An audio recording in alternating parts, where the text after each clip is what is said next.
Flat কেনার পরে আপনার পজেশন সার্টিফিকেট নেওয়া অবশ্যই জরুরি।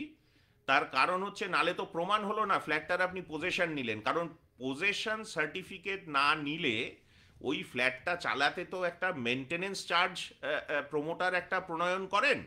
সেই মেনটেনেন্স চার্জটা কিন্তু বাই ডিফল্ট একটা প্রেসক্রাইবড সময় আছে, সেই সময়ের পর থেকে অটোমেটিক্যালি ধরে নেওয়া হবে আপনি পজেশন নিয়ে নিয়েছেন।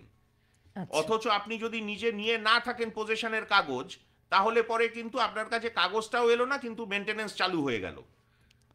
রেরাই বলে দিয়েছে আপনাকে একটি স্পেসিফিক সময়ের মধ্যে পজেশন নিতে হবে। তার হুম। জন্য অবশ্যই ডেভেলপার প্ল্যান, যখন কমপ্লিশন সার্টিফিকেট এসে যাবে তারপরে আপনাকে পজেশন নেওয়ার জন্য আহ্বান জানাবেন।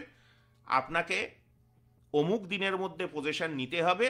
আর যদি আপনি না নেন তাহলে ধরে নেওয়া হবে আপনি ডিমড পজেশন পেয়ে গেছেন, মানে আপনার পজেশনটা পেয়ে গেছেন, এটাই আইন ধরে নেবে। এবং ডেভেলপারের সেক্ষেত্রে কিন্তু এখতিয়ার থাকবে সেই দিন থেকে আপনার ওপরে মেনটেনেন্স চার্জ আচ্ছা।